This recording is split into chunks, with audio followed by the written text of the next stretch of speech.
Hello and welcome to Spoken Word Raz. I'm your and with me the wonderful Queen L, Oregon, Oh, good evening. and the wonderful, terrible, and also getting on my nerves, Ash. Have any? Love you very Yeah. Don't hurt. Okay. Sound good? Hi. Okay. All right. So, how is everyone feeling? Better than.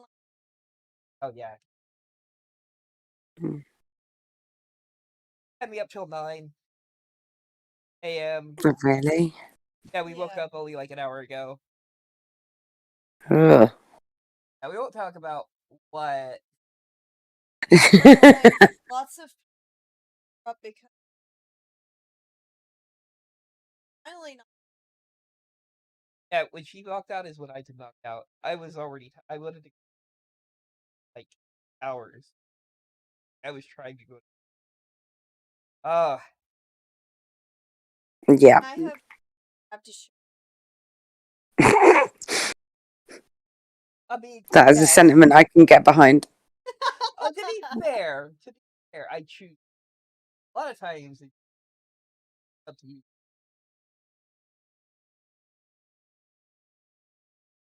But then I fucked off. Wait, we're not. Wait. Oh, I ruined it. We're gonna be age gated. I already know. So we lose this episode. I have failed my own. We all knew it was going to be me. I was going to say, right? I think you might be the first person that's actually broken the rule in the time limit. Yeah, I'm Rez. Welcome to my hypocrisy. What I'm amazed by is we got to 10 episodes before it happened. Yeah, I'm quite impressed.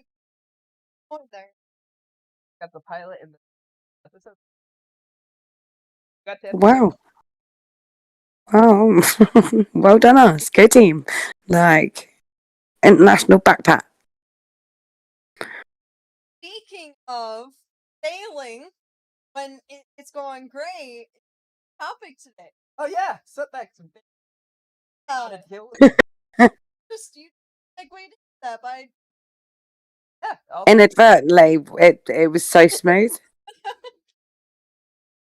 I mean, it just shows you how easy stumble into Failure. Well, see, you're not wrong. That used to be how it went. Now it's kind of funny is how it's like every opportunity, or is it rather those opportunities always showed up before, but I was too dumb to. Or maybe it's just perception. That's. Yeah, actually, again, today's topics are going to be fun. So we're going to be talking about that, and I wanted to talk a little bit about exceptionalism. Something I wish people had a little.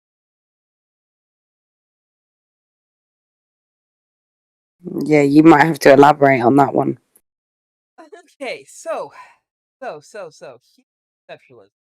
I have a good quote. Let me find that. What I talked about last.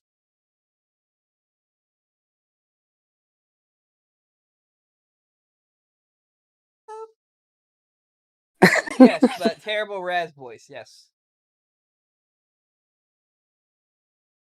You won't get much better out of me. My voice is tired.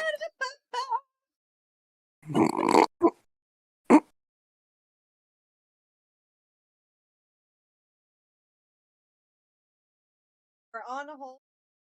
Our operator. So one of those. If you really want, what I was going to say is I could, if you listen really carefully, I might be able to get the sound of my dog snoring. Tell us about your dog. Oh, Oh. Oh, my dog, my Drogo, Lord of the Dog Thracky. Yeah, he's like a Rottweiler, American Bulldog cross. So he's like massive, but he's the best dog in the whole world. He's so well behaved. It's all Alex. If it was left to me, he would be an asshole because I would just spoil him and treat him and give him the whole world. But Alex is brilliant with dogs and speaks dog language somehow. So yeah, we have an incredibly well behaved dog who just sleeps 90% of the day. I genuinely envy his life. No, and his attitude towards me is that but your whole life revolves around me. Like, so it's like I wake up in the morning and he's just like immediately there. Oh, you're awake, brilliant! You can start doing things for me. Oh, is he a pit or a mutt? He's I like. She said Rottweiler.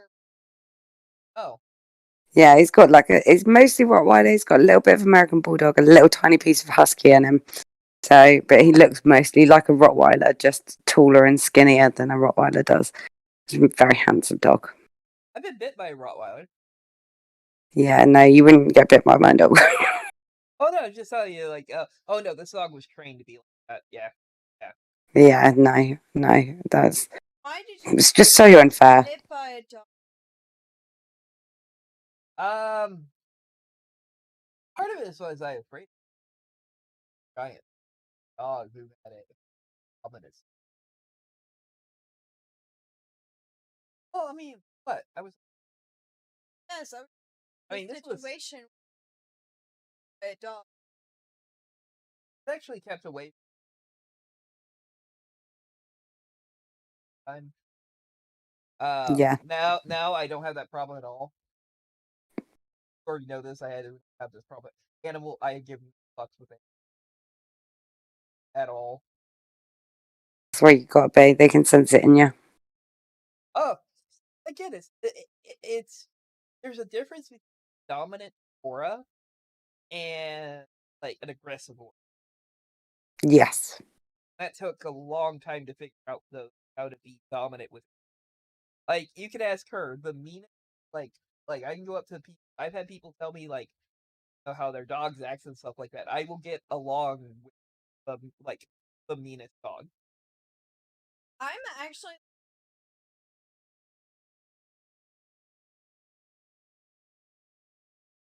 from everyone.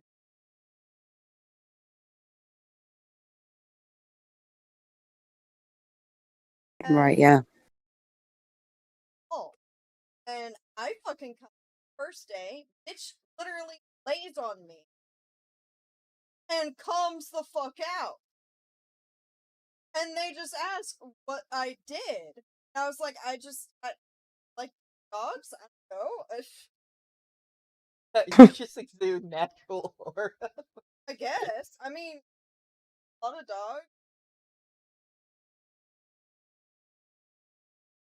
and I'm Yeah. all for it. I actually, I think I actually off one of my ex girlfriends had two dogs, and there was one that a lot of people didn't like. And the thing is, I came like right before we broke. Um, and this dog ended up getting along perfectly. Like, like the dog listens to everything like that. Again, that is only something that comes from time, practice, and having confidence, and yeah. just not being scared. I'm understanding that dogs speak dog language. Like, this is one of the things that I try and one of my biggest issues with other dog owners is it's sort of like you're talking to your dog, like don't do that, like rah, rah, rah, rah, and it's like your dog doesn't understand words that you're saying. It understands like short, sharp commands, like one syllable commands. Yeah, Right? It understands sounds. It understands the tone of your voice and inflection, and it understands what you mean from like your vibrations. Like it can understand a certain amount of your emotions. So when you're basically having a conversation with your dog, go, don't do that. The dog doesn't understand you. You have to speak to the dog in the language that it understands. And the average person just doesn't do that. Like, you just have to be like, yeah, you're more intelligent than they are. It's just like people. It's the sound of your matters more. Yes. Not necessarily even when hey. You know what my word for stop when it comes hey. I know it's the dad thing. Hey. And kids get it, tell me that's not true. It is like the universal dad language, right? No, that gets else. I have a bunch of outdoor. I got locked out one. I had because I was bringing. I set that down, trying to bang on the door. Speak. And I told them, "Hey, no." And one of the always until that incident. Sandy? Yeah. And yeah, she comes up to me all the time. Loves me.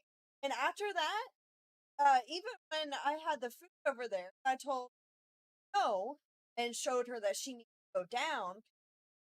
Elevated.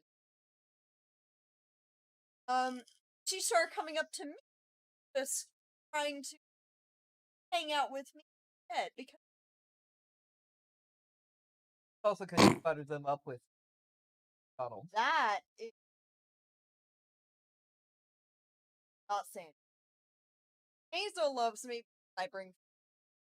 The funny part. Okay, so the funny part is, cat that's the funniest. Whitey. Almost 30. But if you talk about somebody, my buddy, it's absolutely is the best cat I've ever dealt with. Outside cat, I've known him for most of his life because he ended up being dropped off here. Well, he didn't treat him well, and he dropped him off, and probably already a Yeah. cat. And when he got healthy, he's old now, so he's lost a lot of that weight. It's that thing where where he's kind of gotten old. But he's a bit. Hit me out. Like, but dude, he's both the most relaxed and like not an asshole, but very demanding. Yeah, and then Right. stand there staring at Raz and then open his like he said else he'll just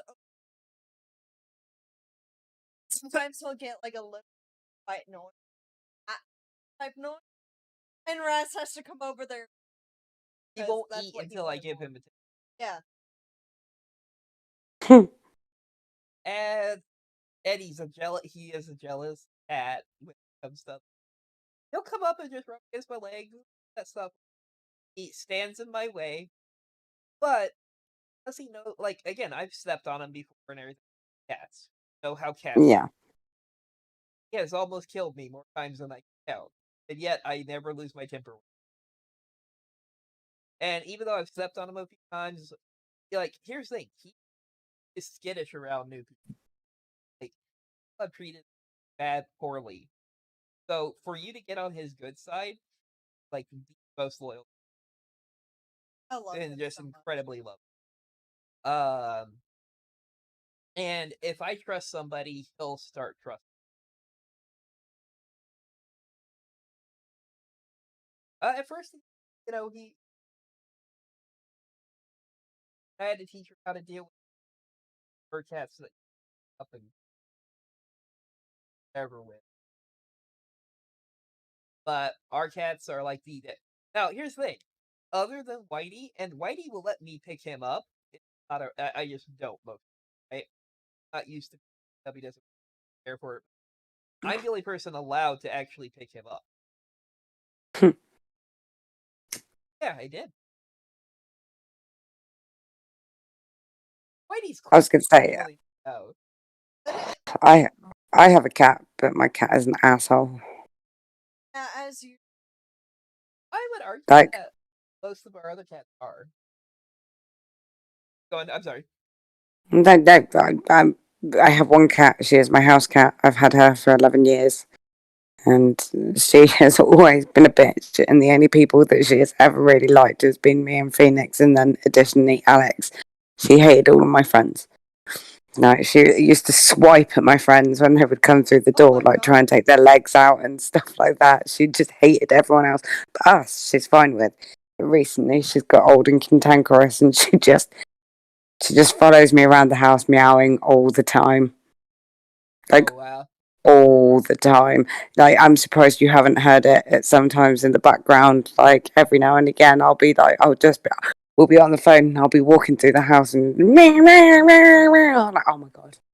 Oh my god, I love you, but I will inflict pain on you. There have been things that have come out of my mouth that even Alex has said to me in the last few weeks. It's like, sometimes you talk about that cat, and I genuinely think there's parts of you that might be a psychopath. Because I'm like, I love this cat, but I might kill it. Wow, you sound like Ashley talking to me. Oh yeah. I have a very very complex relationship with my cat. The dog, me and the dog, we are on a level. Like, we are so tight. We are best friends. We hang out every day. He's like, your world revolves around me. And I'm like, you're kind of right. Because I have to plan my day around you. Right. Anyway. But with the cat, yeah, now I'm sort of like, and it's always, see, my thing with cats has always been like, I have a respect for cats that I don't have for dogs. For the simple fact that, and this is, some people would argue this is the reason they like dogs more than cats, but this is why I respect cats more than I respect dogs. So if you were locked in a room, like, and no food, and that was it was all over, and you were stuck there with a dog, the dog would just lie down and die with you and basically be like, if you need to eat me, I understand. Like, that's how loyal dogs are. Whereas a cat in that situation, after a day, would be there going like, I'm hungry, you're hungry, one of us is going down, and I don't care who it is. Right. Because a cat will eat you. Like, a cat will try and kill you and eat you in that situation. And to me, I'm a little bit like, no, I respect that. Actually, gonna Because say. I was actually gonna say dog, like in this that you and your dog is like the best friends who are always the bros, but you and the yeah, cat are like the real friends Yeah. who don't see eye to eye as often, but you know what each other's about. yeah, yeah, exactly. Yeah. Uh, Oh man, it is one of those things. Uh, like I guess I have a whole different perspective on it because I know what dog and cats are like. But once you have learned and developed a dominant person, it's amazing. Like again, it's different approaches with both animals. It's really funny for the cat. Cats are independent overall. They still need to yeah, be fed like anything, including humans. Them and all this stuff, there is at least a bit of affection. But if you always have those people also. Like when I talk with cats, is like who are ungrateful, yeah, but and I think they said that this is how it's put is that dogs have the equivalent intelligence of like a 4, always a 4. yeah, about that. 2 or 3, I thought it was, but yeah, it's Um, around that age. right. Some are Some are more intelligent. You'll know the breed, but like corgis and Shiba, the smarter, the actual smart dogs. That's why they act up and require a lot of training. They're Yeah, not dumb dogs. no, Um, golden retrievers are the dumbest. I'll agree. yeah. I don't know. Oh, great dog. They're Great dog. Dalmatians, Dobermans. Dobermans are the stupidest fucking dogs on the planet, without doubt. I feel bad for Dobermans because part of the reason is their It's because they're skulls. inbred. Well, not only that, their skulls are too small for their. Yeah, but and it's perpetuated. But it's the same with Dalmatians. Like they have to be bred in a certain way to maintain the look of a thoroughbred Dalmatian or a thoroughbred Doberman, and they are so inbred. Like, and I had a Doberman when I was younger, and the thing, it literally just wanted to chase anything, Yep. anything that moved. Literally anything that moved. Like we had 6 foot fence put up around the entire property. Didn't matter. The dog would clear it to chase a car down the road. We had a rabbit in a hutch in the garden, and the dog actually learnt to open the hutch just so it could get the rabbit out, so it could chase the rabbit around the garden, which it gave the rabbit a heart attack. And when the rabbit finally just killed over after running like so many laps of the garden being chased by this dog, the dog just sat there and continued to try and push it around the garden. Like, this dog was mental. It ended up dying by being hit by a car. Yeah. I was It tried to, waiting for that. I was waiting. yeah, I mean, it was irresponsible ownership by my brother, who was young at the time and just let her off the lead at the wrong time. It was just a very unfortunate circumstance, but yes, that was pretty much that. There was no fucking hope for that dog. Right. Like, I've never seen it. It was just like, I don't care about anything else. I just want to run. That's all it wanted. Right. Right. So I compare myself to a golden retriever only because one I compare. So this dog, Right. they had a sliding glass window, right? One of those porch. You pull it open and it's the Yeah. double pane. And the part that gets me with this dog, and it finally learned when I would go over, it would go outside, run around, and when it come back in, it would always run into the door would be open, and it would still consistently hit the.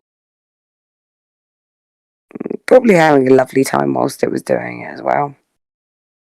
Oh yeah, yeah. Well, every time it hit it never broke the window. Like, that's the one thing. It never but it's just one of those things where the dog just did not recognize, and that was basically my life. I would keep running into the window, and eventually I would learn the door is open. And then run around and run into the window again. Oh, even after he learned the door the right way, he would occasionally do it. And I'm like, Yeah. that's human. That's a good representation of humanity. Yeah.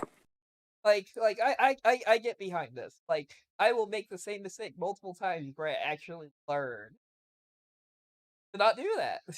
Not be insane.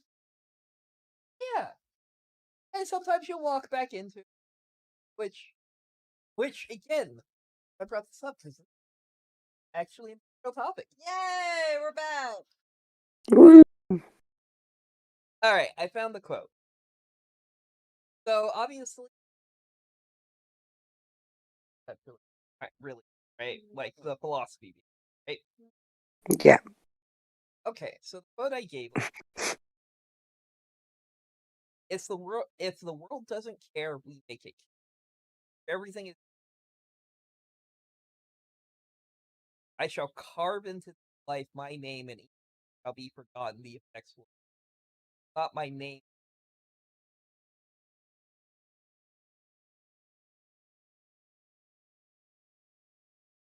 So human exceptionalism is how we did what we did, how we became top of the food, how we everything around this. But and arrogance concept that if every if the doesn't if nobody around you, it is that drive, and you need both of those. What keeps it's those us from don't have those. That's what depression purposely. Even if I Mm. purpose in life, it is just fight first, and so be it.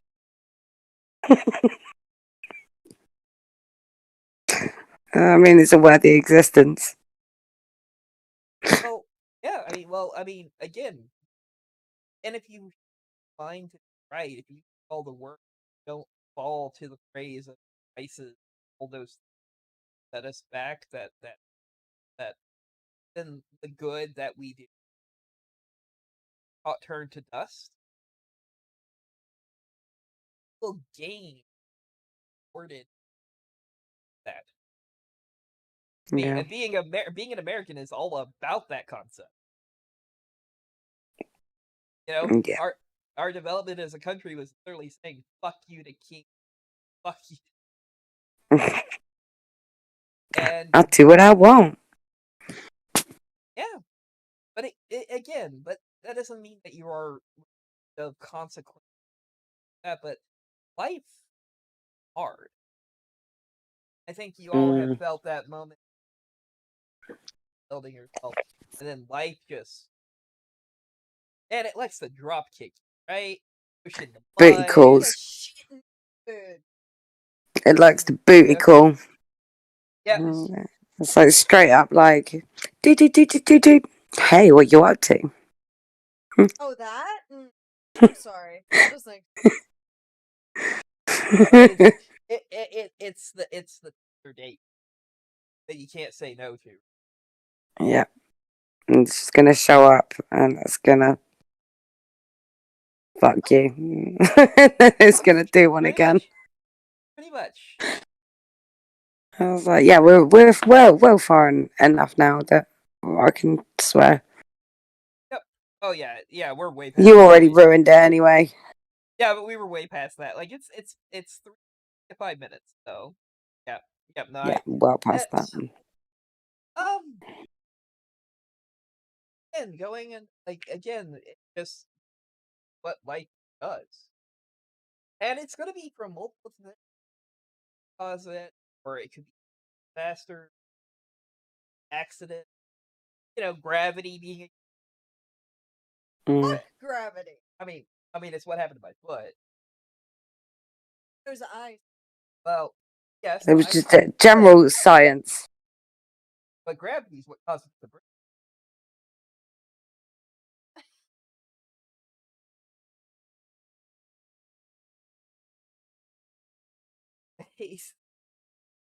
The point, and it's easy. And when you've already gotten to a point where everything sucks, where it's that thing of you finally make the right choices, but it's so much harder. And that is when life hits you that first after you a lot of your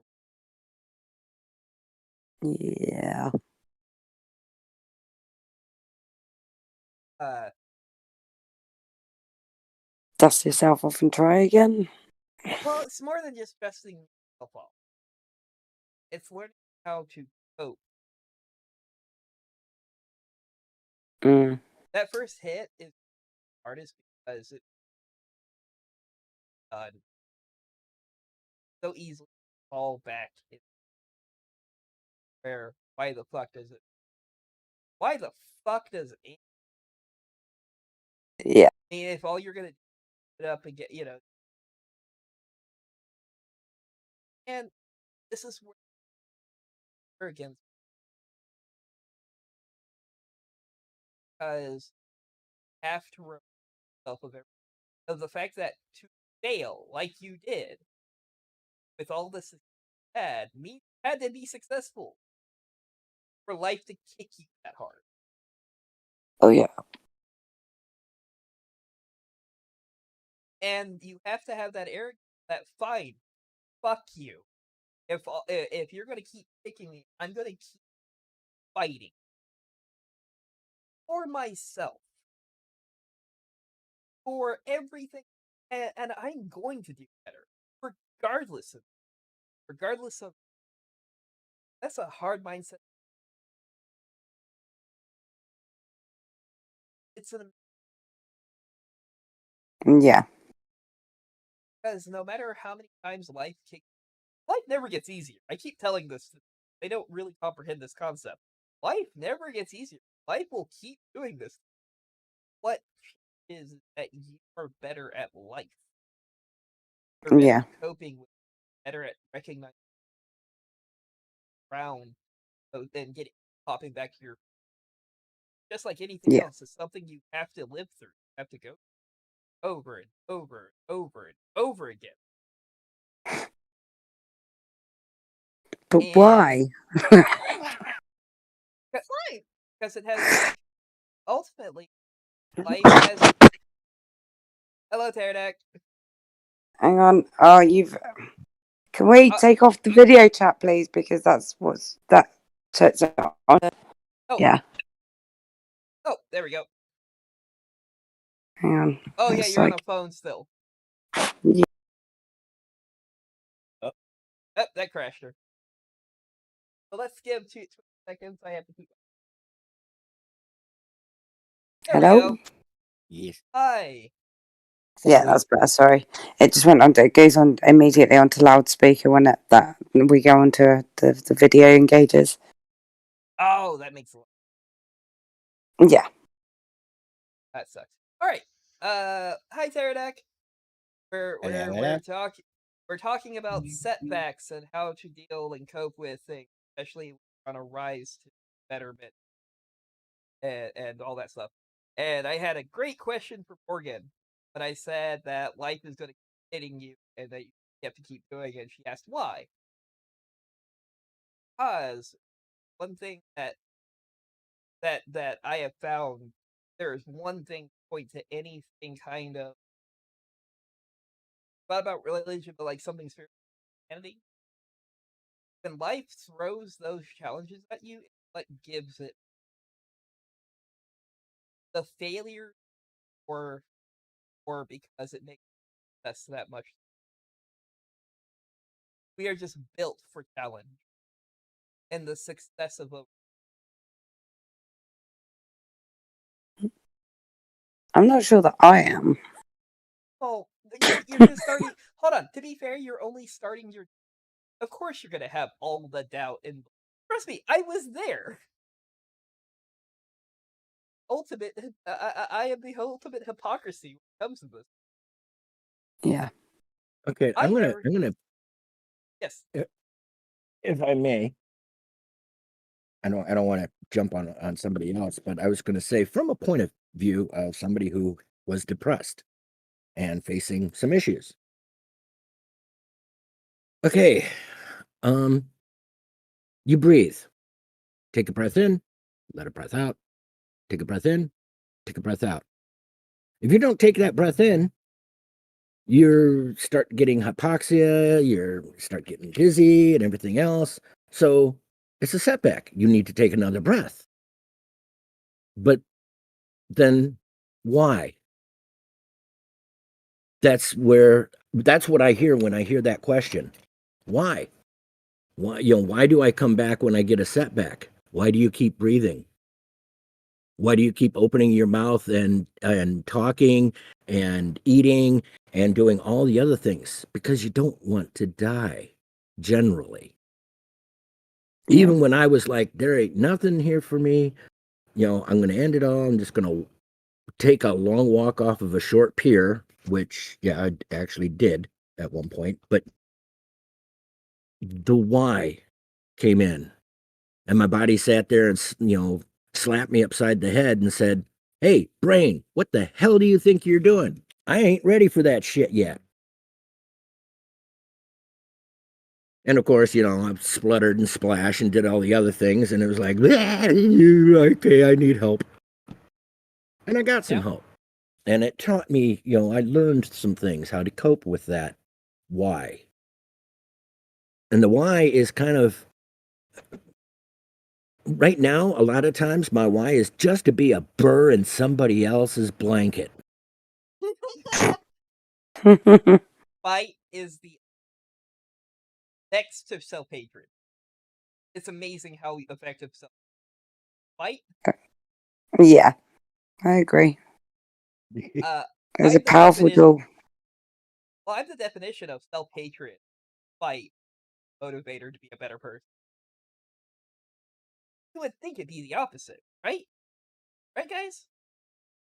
No, No, not really. no. I mean, it sounds that way, yes, but nah. I know better. I was going to say you're talking to a group of people who are all motivated by wanting to be better than the person that I am, because Yeah, this person pisses me off. yeah. That's fair. And I think ultimately, again, this is like where all the oddities, where I think a lot of people struggle with what I did, and what, like I said, you loved it. Still are holding on to a lot of the things that I didn't have. Like you all want these, but I went, I took everything negative. I went down a very negative path to get where I'm talking to you guys now. I didn't need love. I didn't need acceptance. And what I found when I let go of the kid, not only what was better, but what I wanted, and helping people was a at that point. It was no longer just something nice. I didn't feel better for helping people, but acceptance, all the things I desired from all the work and effort I put in. That, and that's why I always say the reward system. I didn't, I did not, I did not seek to create podcasts. I did not seek guys friends. I did not seek actually. And remember how I said that you don't understand, and like as you get better, you get opportunity. What I'm Yeah, talking about. You guys are the actions I took for the constant push that I made myself. That the by removing, I found what I needed. That inner need, right? Because when you have that inner, anything gained, right? I just wanted to yeah, say I'm sorry For what? for being a pretty crappy reward for the end of it, right? yeah. I was literally about to chime in and be like, look, if we're the reward, like I feel like at the fair or whatever, yeah, the carnivore, whatever it would be, where you go and you get the proper knockoff toys, where they're really badly stitched and they're made out of terrible material. They look good from afar, but then you get a hold of it and you're like, this is terrible. Hey, No, that's the sort of prize that you're looking at. I'm hey, still trying to cope with the fact that I'm Yeah, right. hey, your love and compassion, and yes. Hey, another man's trash. Hey, one man's trash is another man's treasure, guys. no. Oh We are yeah, I'm pretty trash. heavy on the trash, that's for sure. And Yeah. I want to point out, you guys got stuck with me. Are you all I mean, right? I mean, I He don't think you has guys a thought this point. away. Yeah, I don't think you guys thought this through yet. Um, That's okay. I got a big nail file. I'll round that point off. but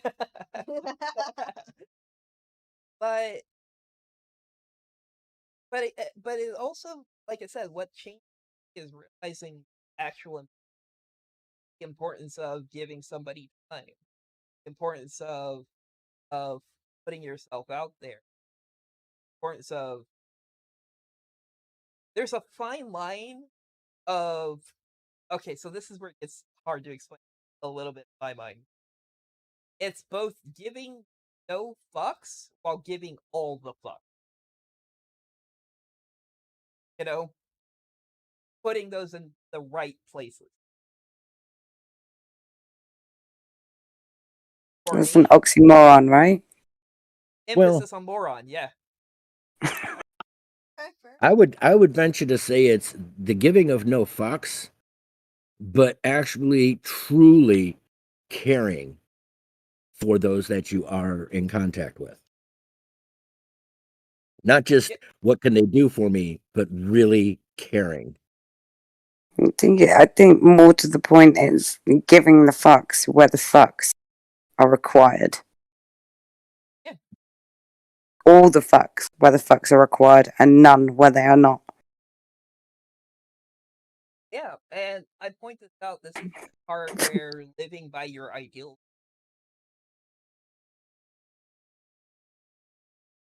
I have gotten kind of tired of a lot of hypocrisy, especially when it comes to setbacks and stuff, but like the hypocrisy saying one thing and expecting others to. Yeah. And that's the whole thing is I don't give a fuck if you're going to put in. I'm going to put in work. This is I give a, but I don't actually care what the fuck what you think of me. You know, it's that it is. It is kind of quality, and I feel like all of us. I mean, the ultimate man is against himself.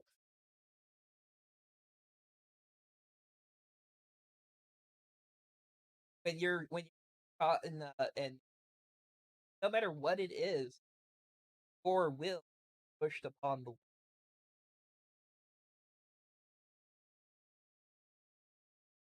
You're going to Indeed. influence some. You're going to influence something.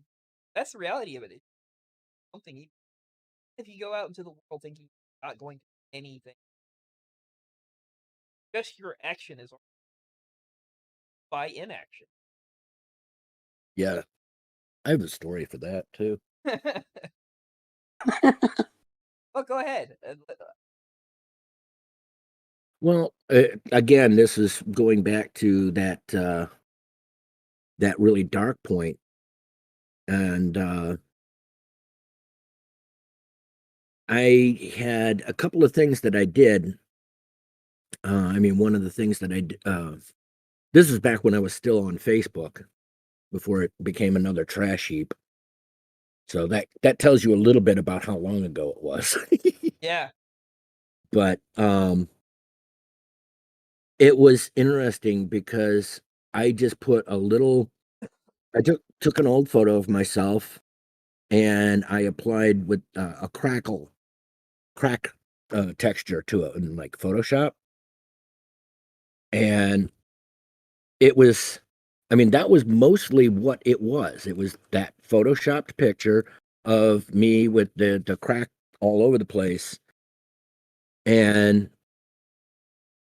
I posted that, and I think I said something like feeling stressed or something was the thing that you could poke on. Yeah. And that's all I did. I popped that on to Facebook just because I happened to be there and I was just kind of meh. I didn't really want to respond, didn't want to do anything. And I suddenly got a flood of people. And they were people that I did respect. Okay, what's going on? Blah, blah, blah, blah. And most of them were like private messages. And I ended up making one more, after talking to him, I made one more post. And I said, in all seriousness, please PM me if I have done, if I have affected your life in a positive way. Roughly. I mean, I don't remember it, long ago, so I'm paraphrasing basically. Yeah. But, I hadn't accomplished, where I was and everything like that. I was like, what the heck have I done with myself?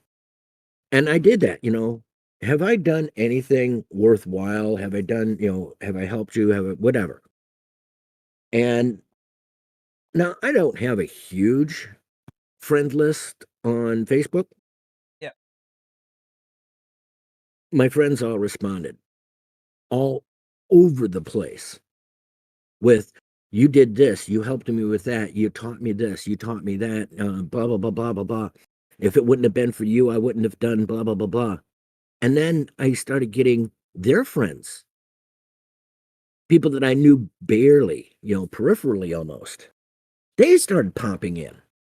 And it was like, I met you through such and such, and I know we don't know, blah, each other real well, but your whatever it was that I did or said or whatever, it affected me. And I recognized that it was you that gave me that idea, that influence or whatever. And I suddenly realized that where I'd been feeling like an absolute failure of, having not done much, or at least not what most people consider being successful. Yeah. I realized that the number of lives that I touched and affected and improved was incredible. And it was like, okay, my existence on this planet has been for the good for a lot of people. And that alone did a lot of change because every time that I feel like, "God, here I am again, I haven't done anything and don't have the house, don't have the fancy car, don't have the, you know, yada yada down the list." I sit there and I go back and I think about that time period and the outpouring. And it's like, it's kind of like the It's a Wonderful Life thing. Yeah. What would have happened if you never existed? And I realized that, yeah, by many common measurements, which is usually wealth and status and stuff, yeah, I haven't really done much. However, in the things that really matter, your wealth and your status don't go with you. Yep. Your wealth and status will be gobbled up by, your heirs and the government, and it's going to disappear. The I actually have legacy is. a good I actually have a that I told from Mhm.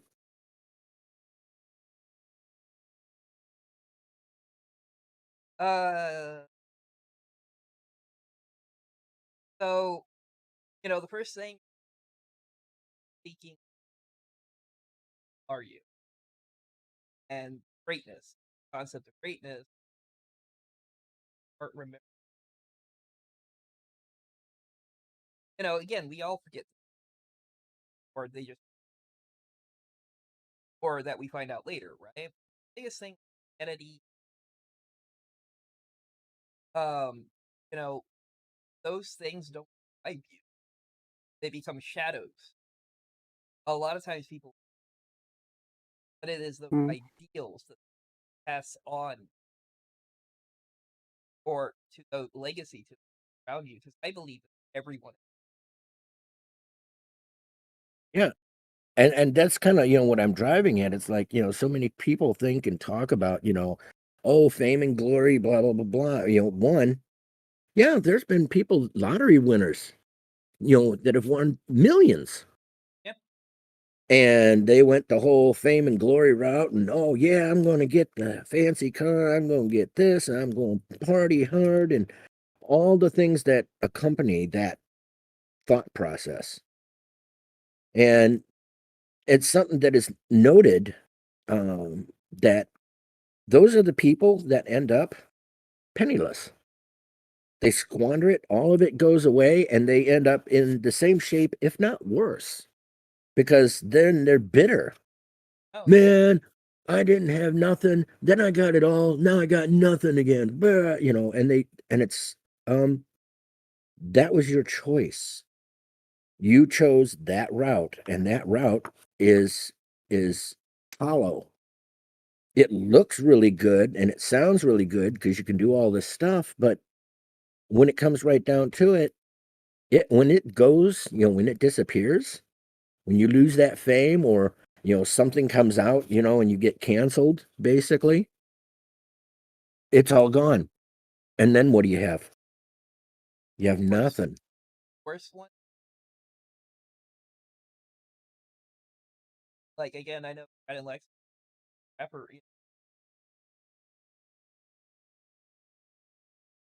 killing, and that's the whole thing is that drive for that fame that remember thing is it's not through your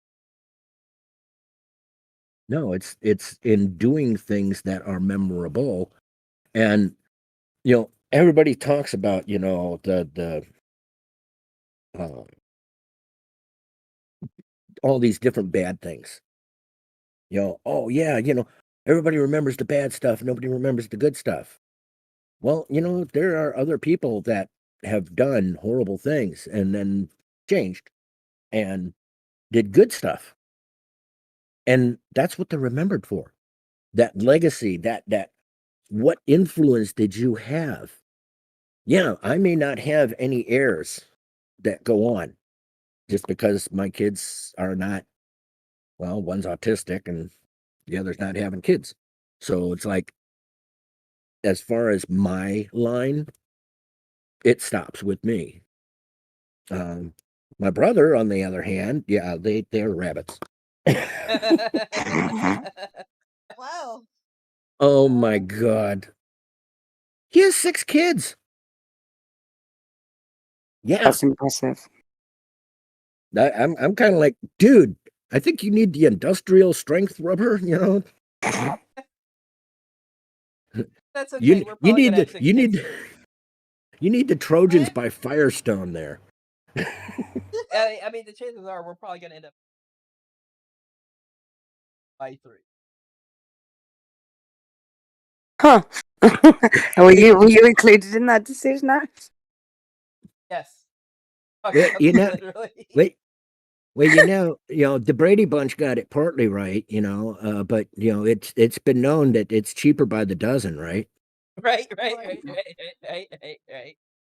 You know, um, no. We talked about this. There's a high chance of twins. All right. Yeah, because I've a every other generation, and Right. mom's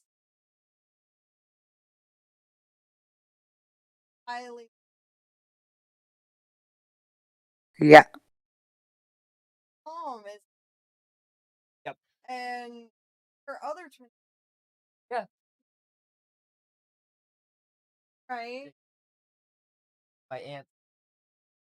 So it's just, yeah, no, A it's high fine. chance of having It's twins. inevitable, Mr. Anderson. Right. I just hope that the twin last ones we have though, not the first. Nah. Good luck. Uh, oh gosh, raising one kid by its, and then and then And they're that going to that be 2 kissed by fire as well. Like oh No, no, twins, no. ginger twins. Imagine. Well, oh if the thing is it's 2 by 2. You got Yeah. twins on the one side and twins on the other side. That means that they're going to have quads. oh god Jesus Christ. oh god poor Come on, we all got past like the first few years of school. Like you know your multiplication tables. god god poor kids I don't want to are think getting about corrupt. Wait, oh gosh, I hope I they're all wasn't girl. trying to I be hope they're all mean there, girls. but I hope they're all. no, you don't. Oh I mean, like, don't get me wrong. I'd love to have a girl. If I could guarantee that if I had another baby, it would be a girl, I'd do it. But I wouldn't be like, yeah. Imagine 4 girls all at the same age. Can you imagine? That would be hell on earth. oh That would yeah, be hell on earth. but I And don't want to. yeah, but have you guys yeah. forgotten that I like that I'm a masochist? Obviously, that I like the challenge of it, like the challenge of that concept. Like, yeah, well, we'll do this. 4 boyfriends. Oh my Good God. luck. You Godspeed. do, hey, you do you, boo, not me. Yeah. I've Oh, already Yeah. been down the regular with the single ones. It's like, Yeah, having Single Four. blend. Oh my God. You'd, Yeah. they'd have one of them special long sleeve jackets for me, and I'd be sitting there bouncing and drooling off the walls. see the problem with Yeah. having boys though, because of the injury, all this other stuff. All my boys would be up by the time. Good. Yeah, but see, with boys, you can sit there and you can put a ring into the ceiling, tie bungee cords to their back, and let them bounce around the room like crazy, and they'll Oh, just that's have true. fun with it. That's true. You can contain That's them. true. You can't do that with girls. But, They you would know, I would, probably yeah. they would be clamoring for the jungle gym. Woo, woo, woo, bouncing all over the place. And then with our luck, we'll probably have a deep.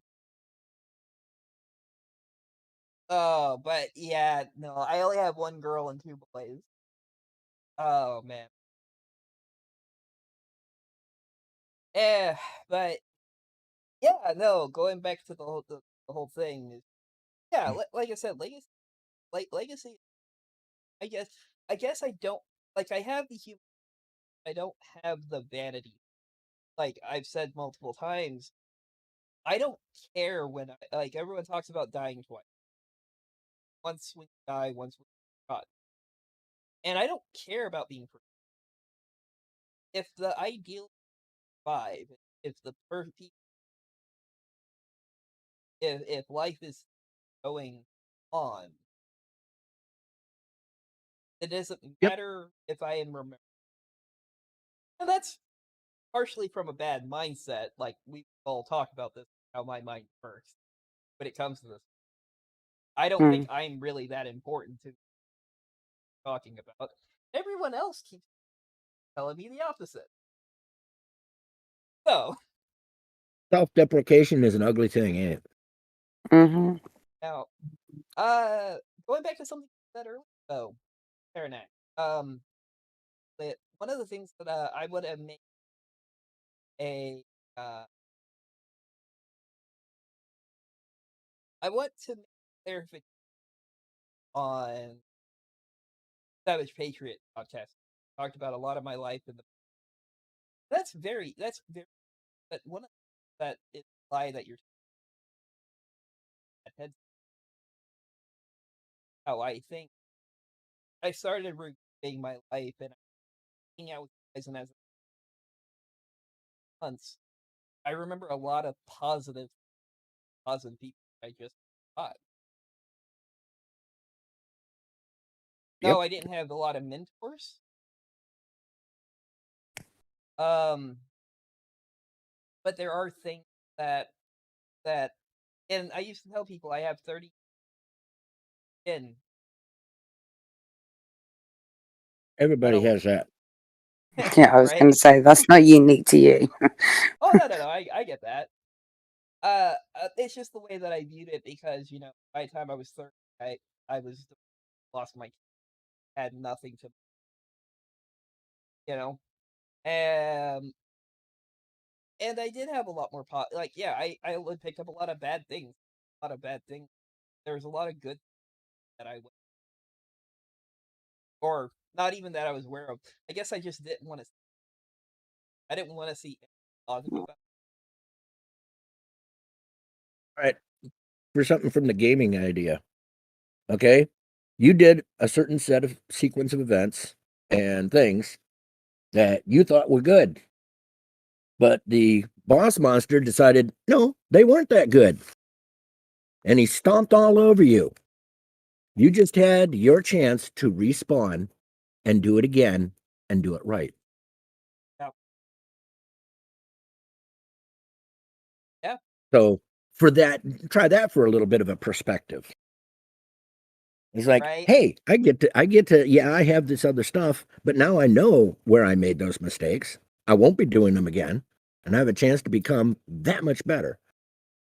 So it's like, yes, feel sorry a little bit for, the fact that it happened and, but don't let it rule your life.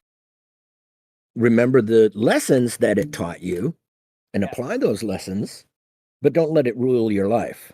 Don't let those regrets and stuff because it's like, yeah, I can sit there and look back through my life and see all kinds of points where it was like, wow, if I would have done this, I would have been in this great position. And if I wouldn't have done that, this would have been there. And it's like, yeah, in hindsight, yeah, you can do that all you want, but you make the decisions based upon what you know at the time. I also yeah, have things where it's like, I am so glad that I did not do this thing that looks so juicy and wonderful at this point, because it turned into ugly. So, and the thing is if you really honestly think about it, for everything that you have a regret, God, I wish I would have done this. This would have been so much better if I would have done that. I bet if you honestly look at it, you can also find those ones. I am so damn glad I did not do that. But nobody wants to think about those. Uh, And that's the thing, sometimes you have to. yeah. If you did this, then, your life could be hell. You could have gone Oh, down a completely different path. And it's right. like, I don't regret. I'm kind of miffed because there are some things that I, would have been interesting. But I also, as Kirk said in that one thing, I need that pain. I need those memories and those failures because that's what makes me who I am now. And I'm happy with who I am now, for the most part. What were you saying, Morgan? No, I was just going to say that, it was, for me, no, just having my son when I did. There's a lot of stigma in this. I mean, in every country about young mums, young single mums, and I was ever so young when I had Phoenix, and yeah, and I think back a lot to what my life would have been like if he hadn't been here, and if I hadn't been in the situation where I even had to make a decision about it, or if I'd made a different decision at the time, and the moral implications aside, I would have, I would have been in a gutter in like 6 months. No, I genuinely think that the path that I was on was just so bad, and I just think that yeah, no, that the decision that I could have made could have led me, and so I'm so grateful for the decision that I did make, but it doesn't take me back from any of the other shitty decisions. I am the sort of person where it's an old Russell Brand sketch where he's like, I think Taranak said something along the lines of this the other week. Which is when you just lay into bed at night and you're just going to sleep, and there's like this version of you that sits on the end of the bed and is like, hey, I know you're just about to go to sleep. But do you remember that time in 2009 when you said these exact words at that party and everyone looked at you like you're a fucking idiot? Yeah. Have a good night's sleep anyway. And then you just sit there going, Yep. like, God. And then you go on the train of like, I'm just such a terrible person. I've done so many stupid things. Like, oh my God. you know, this is the thing. It's sort of like I'm almost find it harder to go back and go, like, you made a good decision at this point in time. Well done, you. Like that could have been a lot worse. You made a great decision, because the majority of the time it's like, oh wow, Yeah, what a clusterfuck of a person you are. I have those, but like I never have those thoughts when I'm trying to sleep. I have those things while I'm driving. I call it the reoccurring cringe. I like that. That's a good name for it. Because I don't cringe very often to a lot of things. Like I'll play it up, but like though when those thoughts come into like some of the stupid shit I've said or done in the past, and again it's so weird because she'll be sitting in the car with me and then start hearing me talk to myself because I'm reliving it right then. Yeah. Fuck. Yeah, and it doesn't matter. Like that the worst part is the stuff that doesn't even fucking matter. That means something. One of the things I've always said is like, I cannot stand cringe comedy, like TV shows that are Yeah. designed to try and make you cringe. And the original Office, the UK version of The Office, was like the pinnacle of that. And I couldn't watch it. I just couldn't watch it. And people were like, how do you not like it? Because it's like a national institution over here. Like, how do you not like it? And I'm like, straight up, because I live through the moments like that in my day-to-day life just by being me. Like, my existence is cringeworthy. Like, I sit up at night thinking of things that I've said and done, going like, oh my God. And why I don't take pleasure out of watching that for fun. Like, I don't want to sit there and watch that on TV because that's my life. God. Yeah, there are times.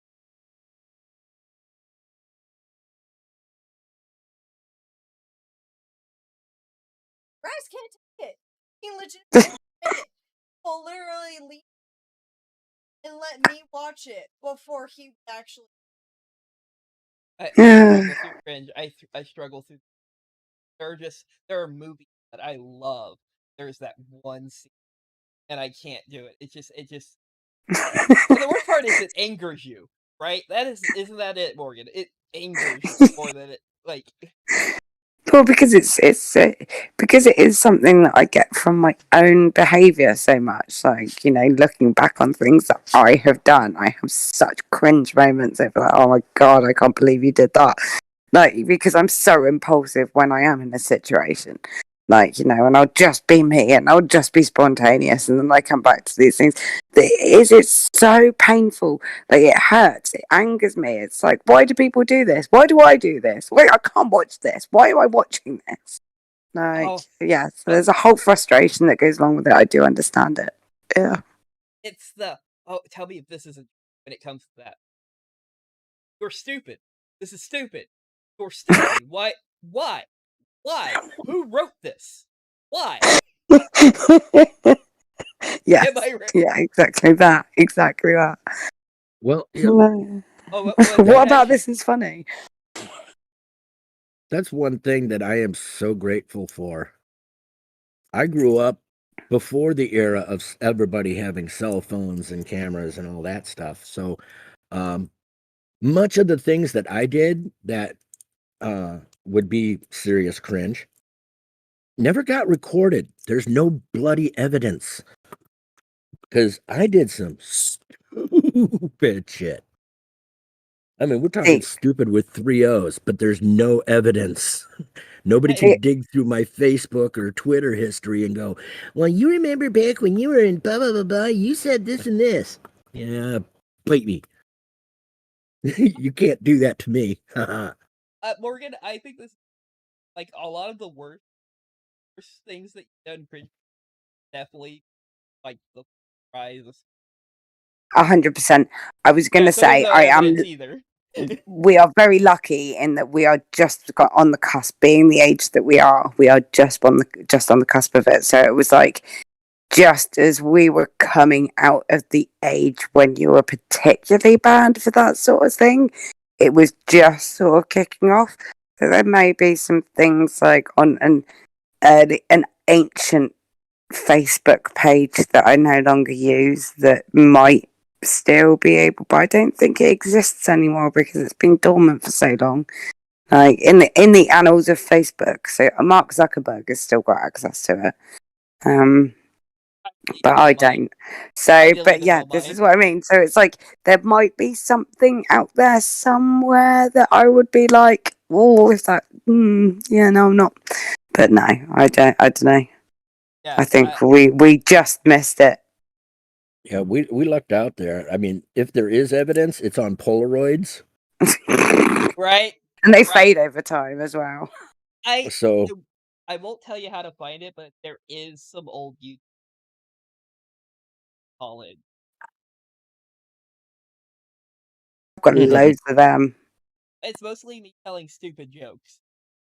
It's not the point.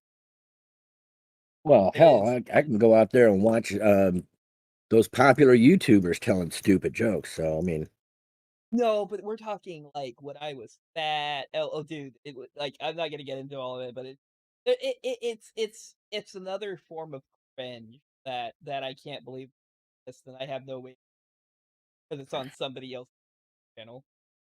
So, Ah. I'm and going to do.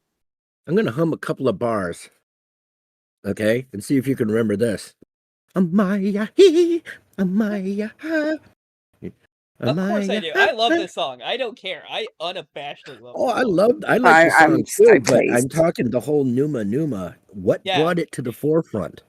I mean, some we're No, talking no, kind of an I didn't. obscure South American group that rose No, to they were like German or something. Yeah, they were It was European. Europop.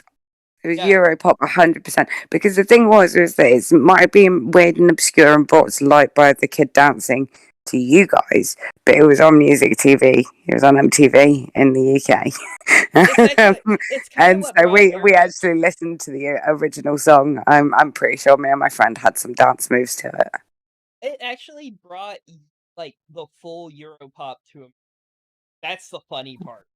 We could have literally lived without you guys. What is that big national singing thing that you guys do? The Eurovision Song Contest. We could live literally without that. Like America Yeah, did not need to know. We always get your worst imports. oh, it is yeah, that is without doubt our worst import, our worst export. Like, it's terrible. It's so bad. Did you guys not get the Venga Boys then before that? We got some Europop, like Aqua and stuff like that. Sure, we got some, Yeah, but it was like, that's most of what we got in the UK. but we didn't. Uh, But we only had some stuff. Some like, and a lot of it ended up becoming really popular. So, and the only thing we got from the Banga Boys was, dun dun dun dun dun dun, because Six Flags. Yeah, right. We Okay. we didn't get your most popular, but we got like Ace of Base here Yeah, Ace with of the Base is sign. just phenomenal though. That's not sort of Europop. That's more like early 90s Yeah. indie rave We music. got Captain Jack and Aqua. That was the like big one. Captain Jack. Yeah. Oh, yeah, it was huge. What were you gonna say, Yeah, Ternak? Barbie doll was huge here. I'm just saying blue. Oh yeah, Blue, Eiffel. Partly was because of Disney though on that one, because they did because the song was because Disney is actually the one that produced music video over here and it was part of like Zoe something kind of Disney was bad for that, Right, but okay. Yeah, no, that was another one that was just a massive song over here. oh yeah, It was massive, that song. oh yeah, it was huge over here too, with kids. It absolutely. Yeah. Funny enough, that song like dun dun dun dun dun dun. If you've Yeah. never seen the Six Flags commercials, good because it's what is his name? It's one of those famous comedians dressed up as an old man dancing in bus, so everyone goes to Six Flags. Right, okay. Oh my gosh. You remember it though, Pterodac? Aren't those commercials amazing back when they actually knew how to make commercials? There were, well, you still had your ones that were incredibly bad, but I mean, you may possibly remember this as a meme. Where's the beef? Yeah, of course. I remember the commercial. Where's the beef? You know it was from the Wendy's, right? Yeah, of course it's worth. Yeah. So yeah, I mean, there are commercials that have become legends long long after anything that they would have, you know. The the thing I think the funniest thing is how the most cringe things that like these fast food but like one of the things that freaks me out is McDonald's moving away from Ronald McDonald and that Burger King's not using the King anymore as because those commercials like for Burger King were hilarious, stupid, absolutely stupid, but hilarious. And then Ronald McDonald has legendary, McDonald's has some great, heartwarming um commercials they've done over the years that they still do on repeat. Coca-Cola, they don't do those anymore. Hamburglar and Grimace and Mayor McCheese. Yeah. Yeah, they don't even call him the Hamburglar anymore. Yeah. Because it's problematic. He doesn't even exist anymore, as far as I can tell. No, well, he's there, but he isn't dressed like a burglar and everything else. The whole thing is it became problematic. And it's like it was like Cookie Monster coming after your cookies. Like when Cookie Monster went vegetarian, it was like Oh my Cookie god. Monster is ruined. Yeah. The whole only thing. to be His whole reinvigorated by name. Family Guy. Yep. Morgan, if you ever want to see like American commercials, definitely go back like through our past and see like all of our like most popular. They were great. They were selling a product. Do not get me wrong. They were effective at Oh what yeah, they eventually. I used to enjoy adverts back when there was actually like a skill to it.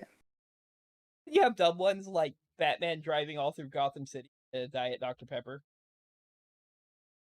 Oh, my all time like there's the one advert and this is the thing is they're so culturally different. Like obviously you've got to make it culturally relevant to sell the product. So Yeah. the one that is like infamous in the UK was a Reebok advert. It's called Belly's Gonna Get You, Uh-huh. and it's literally this guy running through a city and in a pair of Reeboks, but he's being chased by a giant belly. And it's like this inflatable fucking belly, and it's got like a proper sort of like belly button and hairy belly all going down it. And as it like flobs along the pavement and bounces and wobbles and everything, and it's chasing him the whole way through. And it's got this whole song behind it. It's going, Belly's gonna get ya, and it's just like yeah, being chased through the city by this gigantic belly, and it is just the most silly, ludicrous advert, but it's genius. And the fact is that must be nearly 20 years old now, and I can Yeah. still tell you the exact product that it was for. Like that's to me, it's one of the things that really got me into media and why I went into studying it so much was because when you get that's something like that it can stick into your mind for like a decade afterwards. Like that's true creativity. I've got 3 commercials from the past. One is because I want to make fun of the company, but 2 of them, as a kid, there was 2 products. You need to look up the old Simon Says game in Yeah, the 90s, and Crossfire. They're right, okay. considered they're considered 2 of the like most iconic kids toys thing. The third one is Paranex. Do you remember the old 1984 Apple commercial? Like it's not in 84, but it's based on 1984 where it has so everything's dead and soulless, a machine. This woman comes in and she throws the hammer. Show Yep. how Apple was Yep. innovative and all this other stuff, and now they are that The corporation. machine. They are the Yeah, machine. and Yep. what I love And is they the old okay, I'm a PC and I'm a Mac. yeah, that's actually That what was people cross supposedly into. so great. Yeah, And of course I love the one where it's like I'm a PC, I'm a Mac. And they start fighting with each other and then somebody pops in and goes, I'm Linux. And just hey, blows them all away. And I'm just like, that was one of my favorites. right? Did you guys get the IBM advert where it was the guy who invented the USB flash drive? No, I don't remember. And they did it's literally this guy walking through an office and it's all like white lit and you've just got all these office workers around him like losing their mind as if it's like this A-list celebrity is walking through like throwing their desk papers everywhere and he just walks in, pulls out his flash drive, puts it into the PC and it's like yeah, we have our super celebrities too. It's just so like it's Yeah. like just done as if it's like he's just Oh, walked in off of a movie set, and all these fans are just losing their minds. It was really well done. oh man, that reminds me of the Weird Al. It's all about the Pentium. Yep. All about the Pentiums is still a fucking amazing. It's still Oh, pretty. yeah, Enjoy. it's right on the top of my one of my Weird Al playlists. That one and oh god. Um um hold on. I got it right up here. Weird Al Yankovic mission statement. That's it. Oh, Mission Statement. That's new too. That only came out like 4 or 5 years ago. That album with word crimes and Yep. all that stuff. Yep. Great. That's my favorite. Like out of all the albums he's last 20. That is my favorite album he's since running with. Oh yeah. I mean, all those different things are just like I love Mission Statement. I when I was working and stuff, that used to be like my morning song. I would come in, fire up the computer, and I had a link right on there, and boink, there we go. You know, first thing in the morning. Morgan, And if you haven't heard it, mission statement is all the buzzwords they use. Right, okay, because I was For going to say this is the only one that I don't think I've heard it. Yeah, oh, me You need to hear it it. is a riot, and it's done to Crosby, Stills, and Nash and Young. It's a Right. cross between Sweet Lady Blue or Sweet oh gosh. It's two songs that they did. Yeah. And you know, ones that were very, very popular back in the day. It, And the thing that I find was amusing is uh I think it was Crosby. Anyway, one of them met Weird Al.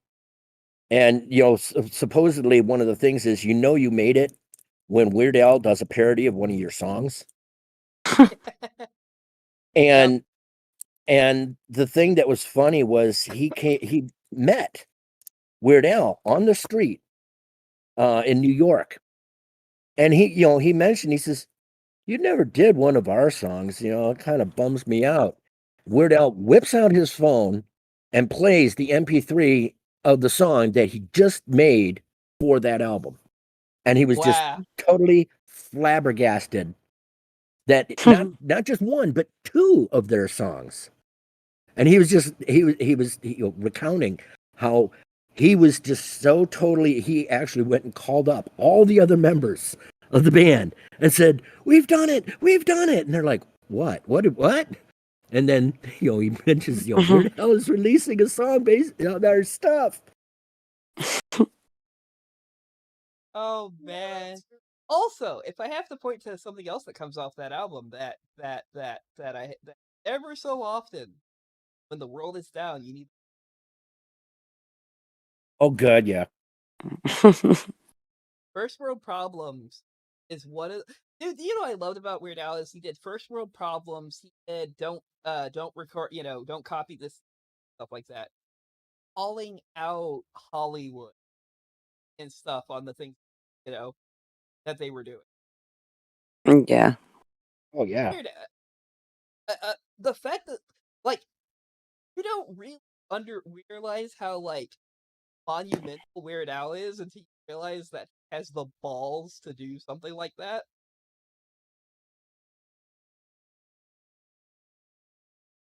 I And I don't mean, know. I think that he's made this. He's reached a point where it's kind of like there is no, like, how do you take someone like Weird Al down? well, How do you cancel Weird Al? not only that, Weird Al's parents. I still don't know anybody like him. He's able to take a song in the way that it does, and he's able to create something like his And parodies yet are still so. ruin the original for you. In a way, yeah, yeah, yeah, yeah. I I can't hear my Sharona anymore. Oh, the Michael Jackson parodies. The I'm fat. Yep. Um, the I'm fat and was eat it. Yeah, I Or Yeah, literally, I, eat it is one that I I can't. literally don't remember the last time I was in a bar and I heard "Beat It" come on, and I was like, "Get yourself an egg and beat it." Like, and that is, as far as I'm concerned, those are the lyrics to that song. Like, okay. Another song that's weird for me because what I did is I went through the whole thing of like a Weird Al kick where I listened to his music, and another song that people unironically like now is Ice Ice Baby. Like people have redone that, right? But all I hear is Rice Rice Baby. yep. Oh Uh, yeah. I'm right. so handy. I can fix Yeah, your stove and stuff. that's It's one like, that I oh can't. god. Yeah, That the ones that I can't.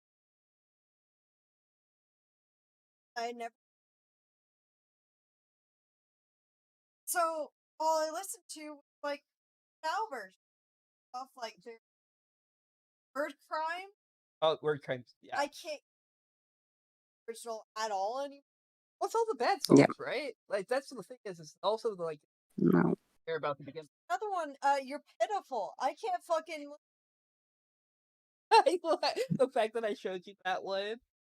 It's based on "I'm Beautiful." If you never heard it, he did he did a parody of "I'm Beautiful." You're Beautiful, right?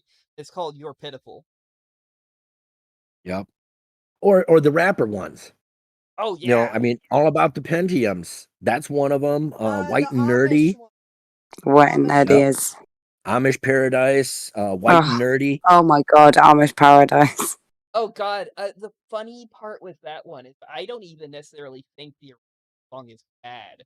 It's just No, Amish Paradise was so well written that Amish Paradise was brilliant, and the same I was going to say was American Pie. Like Yep. his Star Wars parody of American Oh, Pie is just infamous. oh Like, you know, and I can't. That is another one where it's just like it has ruined the original song, and you cannot fault the original song. Like, there's nothing bad about the original song, but I did not know there was a song. I didn't know there was any way to like ruin Piano Man, and I can still listen to Piano Man. But then I heard "Ode to a Super," his mm, Spider-Man parody. yep. Oh my god, I I struggle with that one because I love Piano Man. I don't even make it I can't. Yes, I am a normie when I like Billy Joel. Like my favorite songs are like from him or like oh wow, my brain is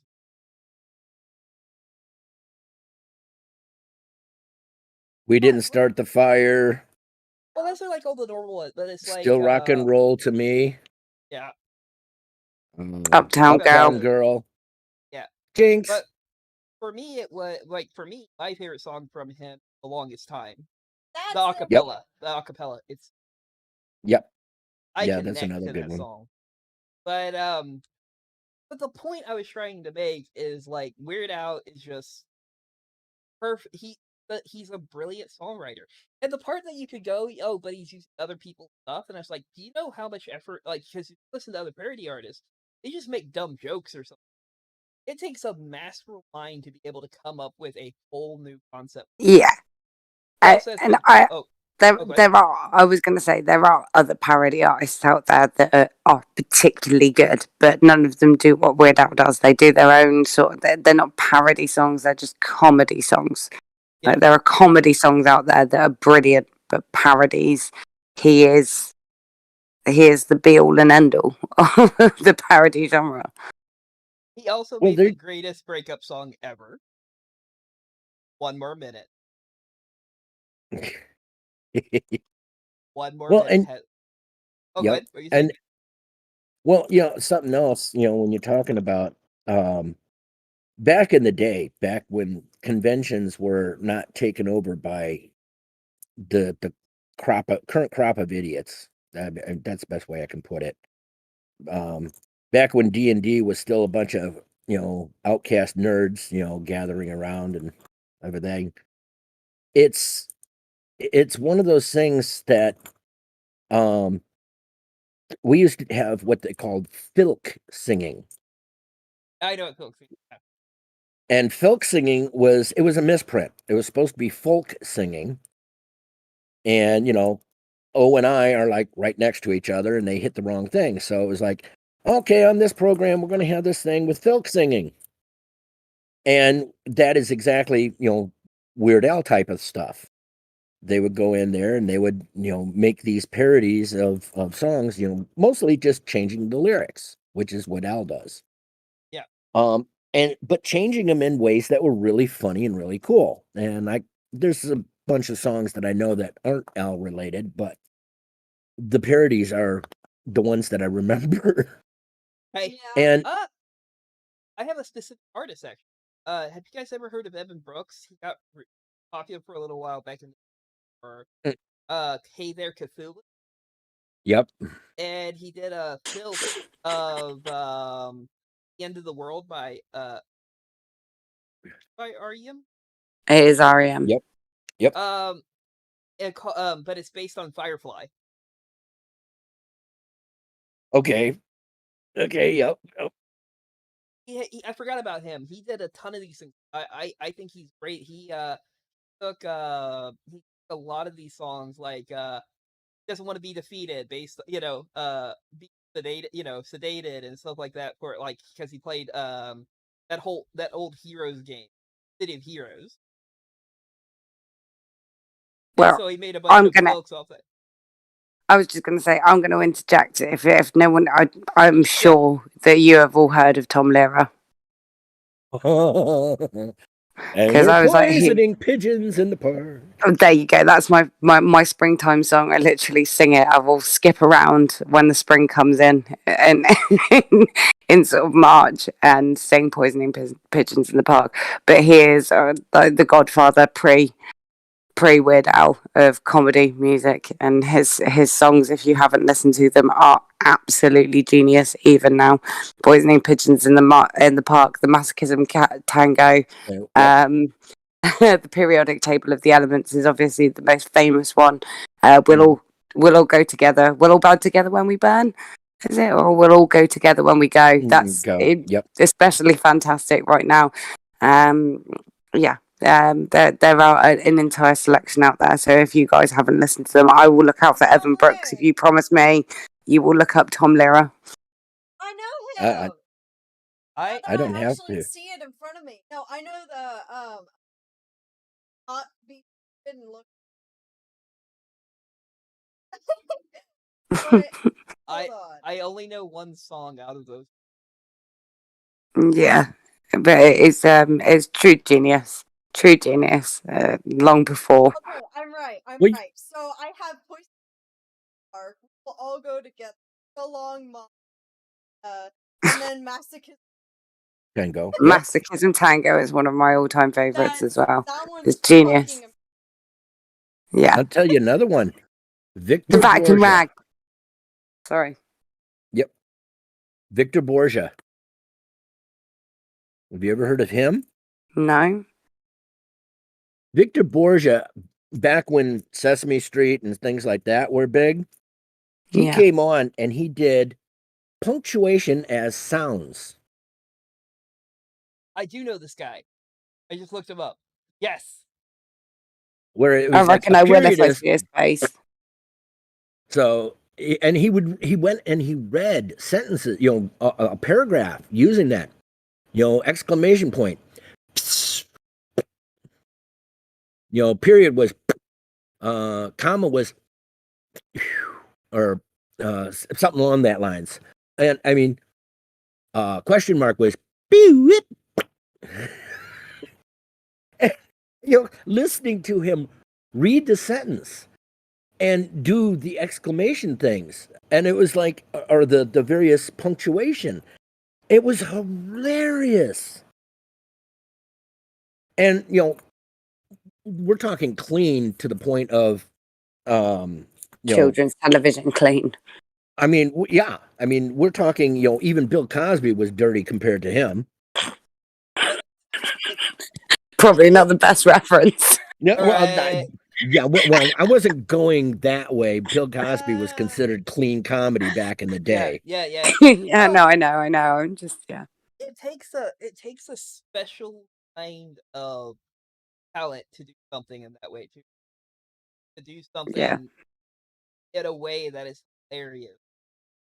But it's in its simplicity, isn't it? Something that is so simple and so obvious that it's, when you see it, it's like, why didn't anyone else think of that? Right. Oh.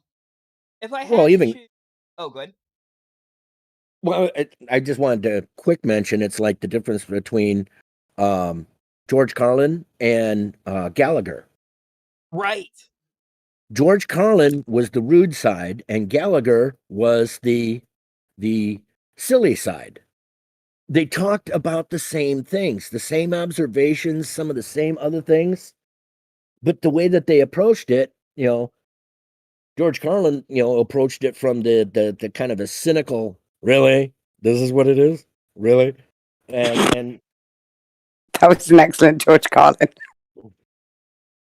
oh, I grew up on George Carlin. George Carlin is like, the king of comedy. Or well, Yes.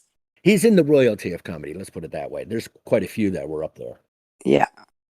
But oh yeah, I mean, I still remember Red Fox, which Love probably is Red going right Fox. over you. Love Red Wait, Fox. you know Red Fox? Yeah. Okay, I'm impressed.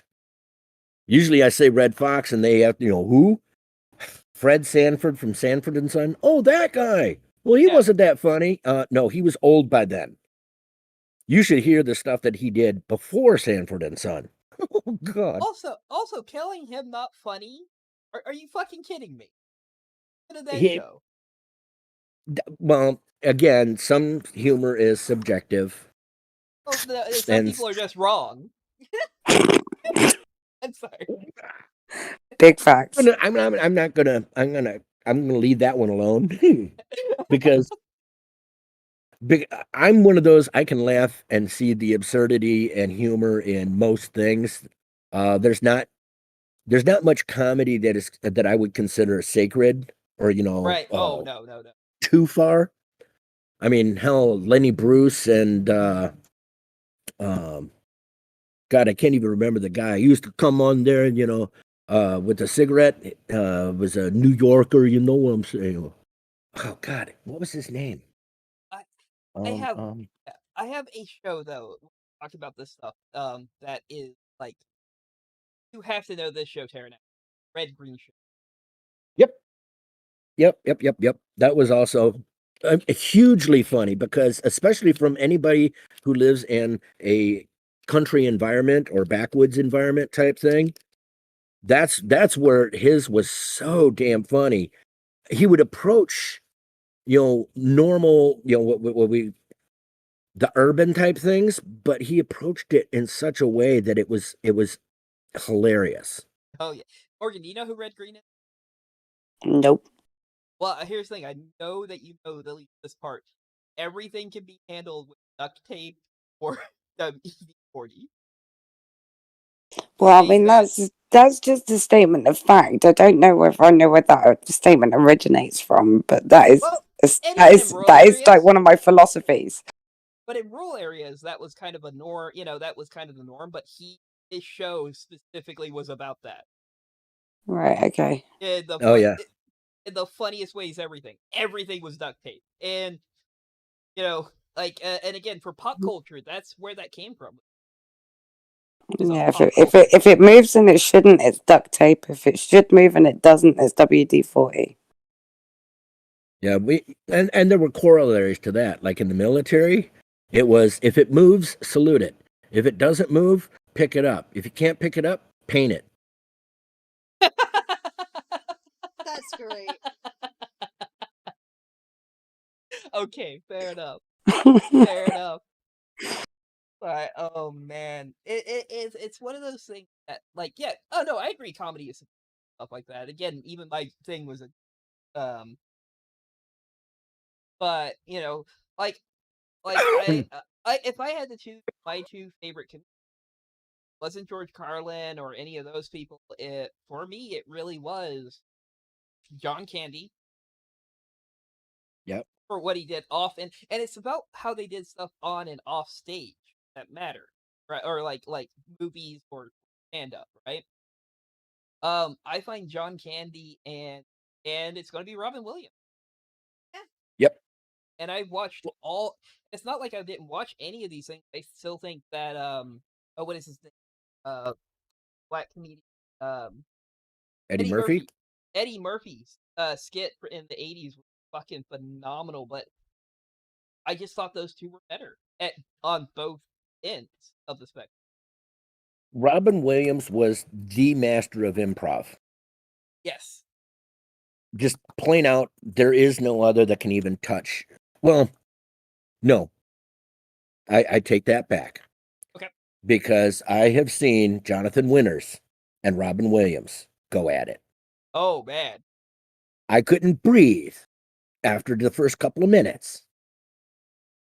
That's one of those ones where when I watch those two together, I have to sit there and do it in like 5 minute chunks because both of them were masters of improv, characterization, all of the stuff, and they played off of each other. And if you see them, like on Johnny Carson, Yeah. there are times when him and Jonathan Winters are on the stage together with Johnny. Johnny couldn't breathe. Ed McMahon would actually fall off the couch and had to go off stage because he was like, because they would go in back and forth, back and forth, back and forth so fast, and you're just like losing it.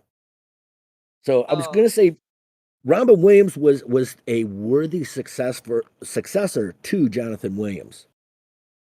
yeah. And again, Robin Williams, his inspirations were definitely that, and the classics like Chaplin, and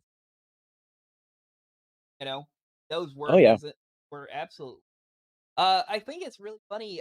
You have Robin Williams that way, but the reason John Candy is one of my favorite, because again, he was also a very good stuff, but his SNL skits and stuff. But I don't think anyone ever hit that heartwarming.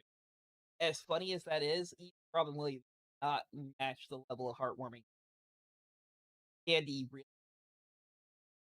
Yes. He could be totally outrageous and everything, and just almost having you hate, the character that he's portraying. And then he does something and you're like, "Oh." I've seen that particular one where it's like planes, trains, and automobiles. Oh, it's the best Thanksgiving film, right? The holiday film. Because you're like, oh my god, I hate this dude. And Yeah, that was the whole premise was, poor Steve Martin, having to deal with this particular dude. But by the end, it's like, yes, this dude was annoying and everything in the beginning, but it's also the same type of dude that you end up being lifelong friends with. yep, You realize that, okay, this is the way that they operate, and it becomes actually like endearing.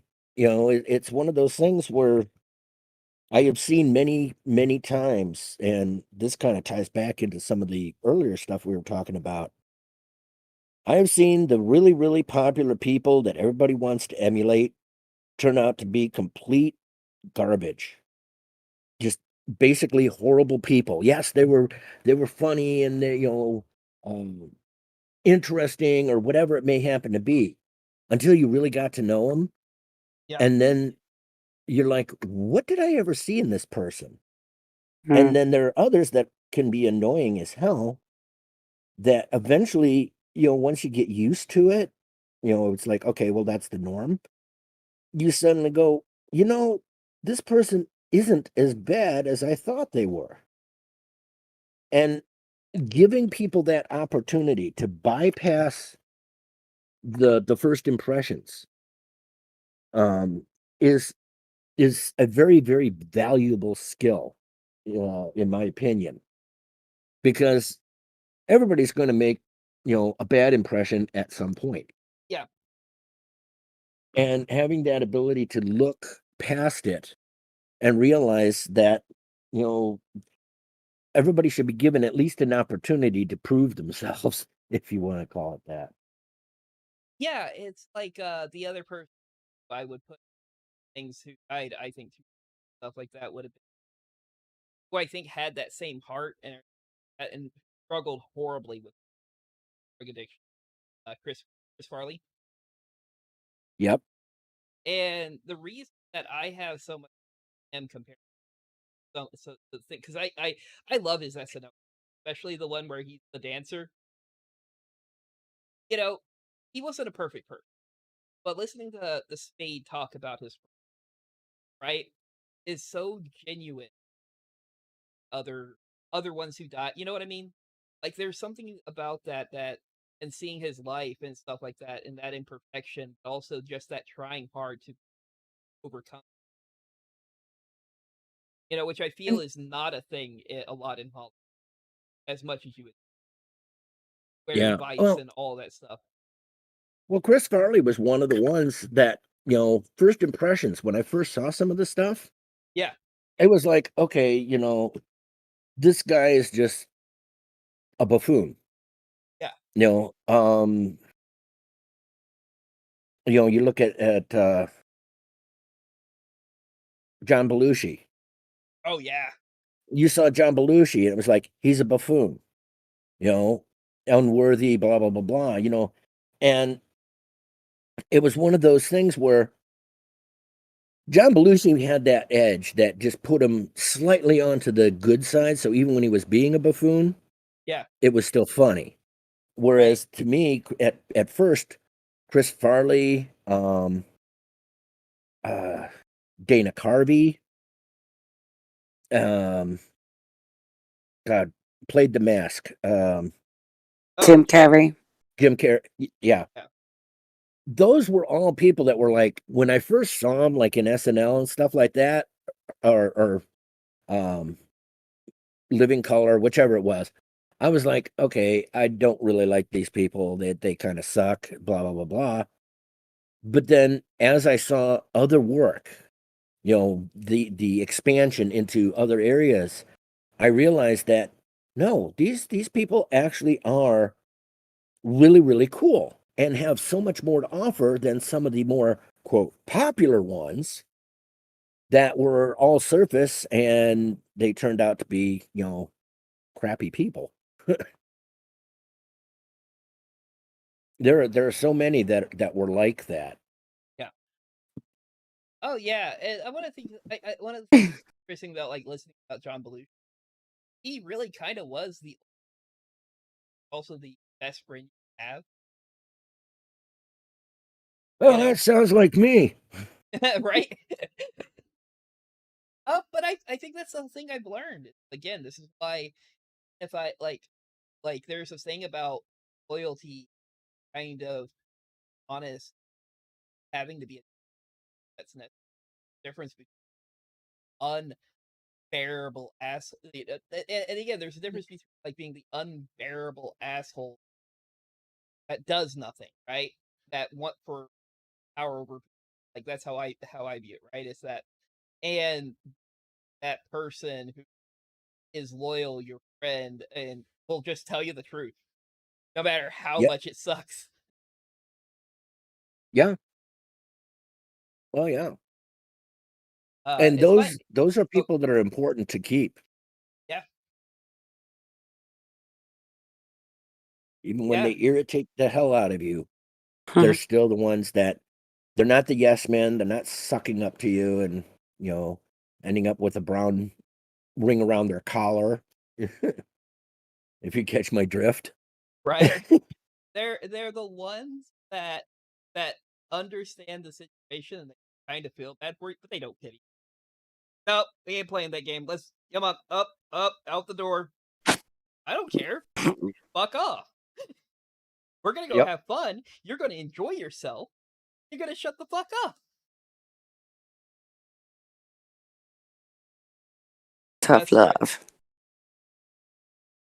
Oh, because I know for a fact that both me and Taranak have been manhandled for my friend. Oh my god, it was so wonderful. Right? You don't even want to have fun. You go out, not want again, Taranak, like again. This is where I've always connected. You don't want to have fun. You want to be home, You want miserable. to wallow in your misery. It's It's like my favorite pastime. and they drag you out. You're a grumpy ass, blah blah blah. Nah, I hate this. I'd rather be home. And then somewhere in there, and you can't even point to a spot, but suddenly you're laughing and enjoying yourself, and you go, Those "What the hell just happened?" Right? always the best nights as well. Yeah, a lot of times, like, and normally it doesn't fully fix the problem. You're still gonna be grumpy the next day, but it's just having those little help a lot. Yeah. And they Uh, can change your perspective. yeah, You can realize that even in the darkest times, you can find things to laugh about that make it better. It's like this is the most horrible thing that ever happened. Oh my God, oh my God, oh my God. And you realize, once you do get past it, it's like, why was I even going off on that? This is horrible. And then, of course, you got the ones that it's like, this is the worst thing ever until the next worst thing ever pops along, and they're Right. constantly running from one to the next to the next. And it's like, I think you actually enjoy that. Yeah. Those are the true masochists in a way, because it's like they love the misery. I They I was revel one of in those. it. I was one of Um, those addicted to how I put it. What were you gonna say, Morgan? I was just going to say that a really good analogy for me is exactly how I behave in a very specific situation. So sometimes you'll be walking around in public and you'll fall over, right? And this is exactly how I respond. If there is no one around to see me fall over, I am immediately embarrassed and ashamed that I've fallen over. If there are people viewing me and can see me do it, I find it the funniest thing in the world. And I'm like, look at them, and then I start laughing at whoever is in the nearest vicinity, going, fucking hell, I went over bad then, didn't I? Because at the moment I can enjoy my own misery with other people. I'm happier about it. But then Yeah. when I'm sat on my own with it, I will just wallow. Uh, what I decided, type of friend decided, the analogy of happy. Like, you got happy now. He comes in. Yeah. I don't know what happened today, but the whole thing with happy is, when I was burning bridge, I was really bad about pushing away everyone. Right? So I'm burning this bridge, and Happy's on the bridge with s'mores and hot dogs and everything, and telling me how good it. And that's the type of friend I want to be. While everything else is burning down around us, we're literally Please laughing grabbing about. popcorn.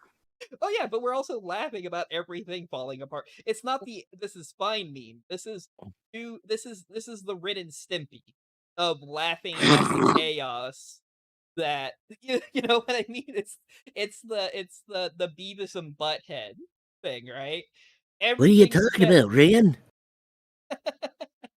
yeah. And I want to be that person for a lot of people. I'm going to be the person who's going to like yes, you're gonna kick and scream, and we're gonna be walking through hell, and it's a long fucking walk, but we're fucking do it. Yep. Yay. And and those are the friends that you seize onto and hold on to, because those are the ones that throughout life. And the other thing is growing with you, or at least parallel to you. Yeah, Because I mean, I've had friends that when I was young, we were the bestest of friends. And now we don't even talk because they grew in different directions than I did. And so when you find the ones that grow in at least roughly the same directions that you're growing in, and they stay your friend, those are they're more precious than gold, or any, they are the commodity that is incredibly special and wonderful to retain. yeah. To me, they're family. Like, like, I've been, that's what I've been built on concept. I've always had a conflict family, like that, but those are family. Those are the people that are gonna call me 10 down the road, and talked in like five. And pick up the conversation just where you left off. Yep. Yep. Yeah. Yeah. All right, that feels like a good point because it is like 5 to 12 in the Yes. UK, and I am getting tired. So Yes. I'm gonna try and start wrapping it up, right? Oh no, it's fine. Yeah, I was actually waiting one more minute to do that. Yeah, we are. Yeah, Sorry, we also jumping the have gun. things to do. Hey, it's fine with me. But yeah. Any final words without getting into Raz? Um, I was just gonna say when you were saying like I'm the sort of person that wants to hold your hand and walk with you through hell. I was gonna say, like, oh, I don't mind hell. I'm pretty used to hell. It's all these fucking mountains you keep talking about. I've got issue with.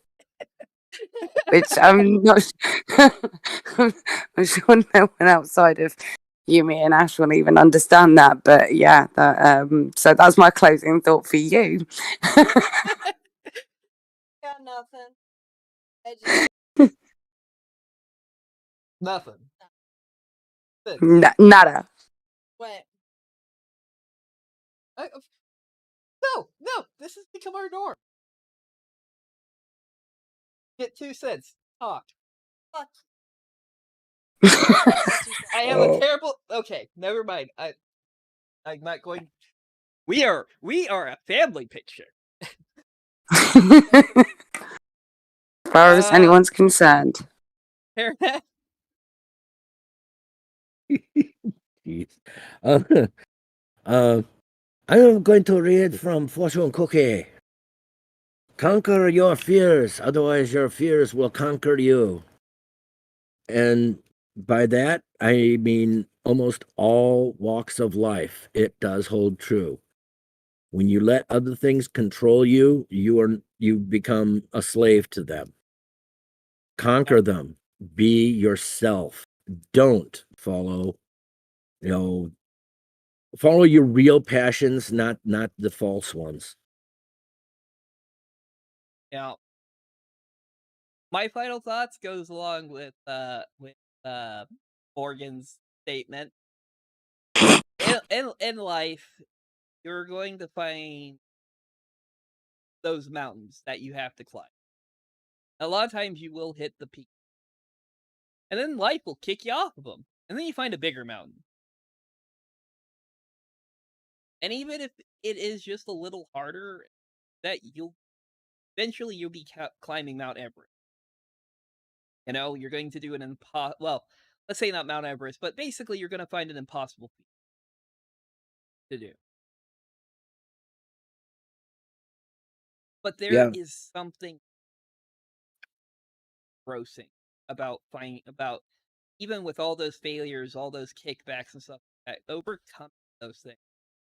There's not a feeling like it. There's nothing that can be given to that will have that feeling actually.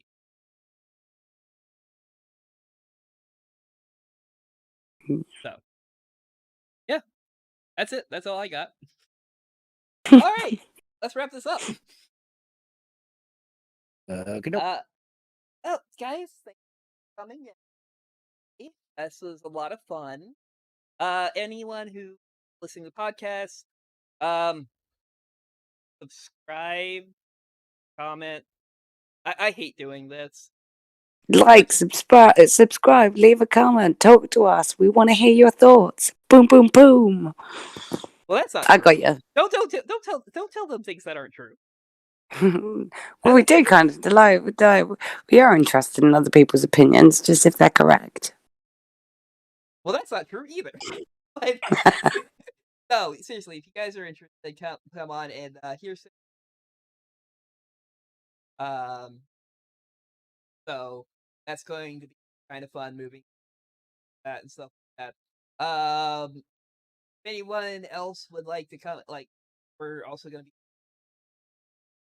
guests and hey, hang out, have a topic. If you're going to be a guest, bring a topic. Be polite, come on. Yeah. Don't make me do all the work. Not like it's my podcast. It's like a bring your own beer type thing. What were you gonna say, Terry?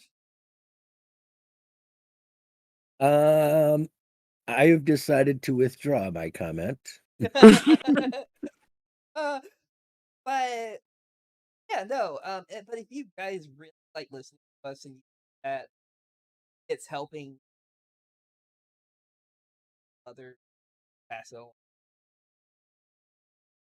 no, it's not, and it's not for us.